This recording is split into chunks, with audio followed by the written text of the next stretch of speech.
যাইয়া নবীর সাহাবীর কাছে গিয়ে দাঁড়ায়া গেল, যাইয়া ডাক দিয়ে বলে, ইবনে আব্বাস, আমি একটা মেয়েকে বিয়ের প্রস্তাব দিয়েছি, মেয়েটা বিয়ের প্রস্তাবের মধ্যে রাজি হই নাই।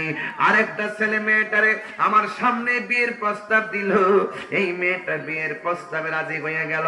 শুধুমাত্র রাজি নয়, এই মেয়েটার সঙ্গে ছেলেটার বিয়ে হয়ে গেল। ইবনে আব্বাস, মেয়েটা যখন আমার প্রস্তাবে রাজি হয় নাই, আমি আমার নিজের হাত দিয়া মেয়েটারে মাইরা ফেলাইছি।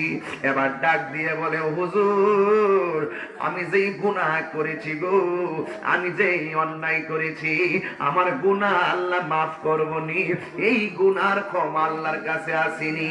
ও যাত্রাপুরের ভাই রে, টাকা পয়সা লেনদেন নিয়া ইদানিং দেখবেন রাজনীতি লইয়া একজন আরেকজনের প্রতিহিংসার বশবর্তী হইয়া মামলা দিতেছে, খুন করে ফেলাইতেছে, গুম করে ফেলাইতেছে।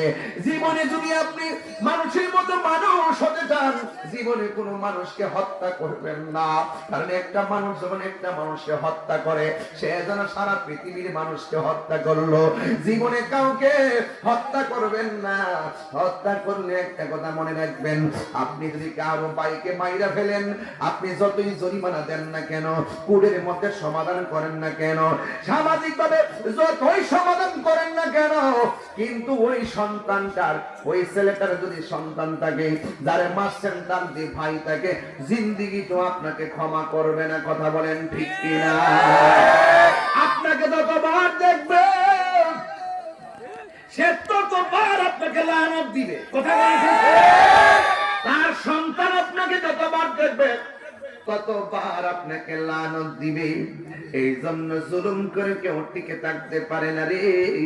এবার ছেলেটা ডাক দিয়ে, হুজুর, আমি যে মেয়েটারে মাইরা ফেলাইছি, আমার কোনো ক্ষমা আসেনি গো। আমার নবীর সাহাবী ডাক দিয়া কয়, পাগল, আমি তোমার কাছে জানতে চাই, তোমার আম্মা জিন্দা আসেনি? ছেলেটা ডাক দিয়ে বলে, আমার আম্মা জিন্দা নাই।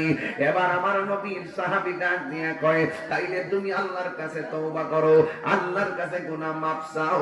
আল্লাহর কাছে গুনাহ মাফ চাইলে আল্লাহ এমন আছে তোমার প্রতি সদয় হতে পারে।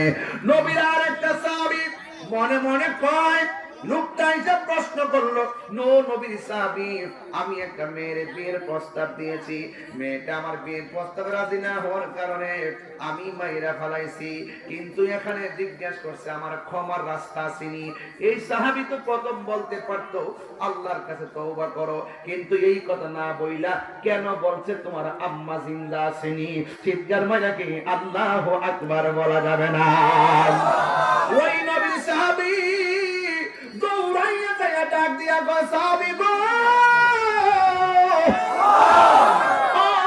সাহাবী, আপনি ছেলেটারে প্রথমই তো বলতে পারতেন তুমি যে গুনাহ করেছো, আল্লাহর কাছে ক্ষমা চাও।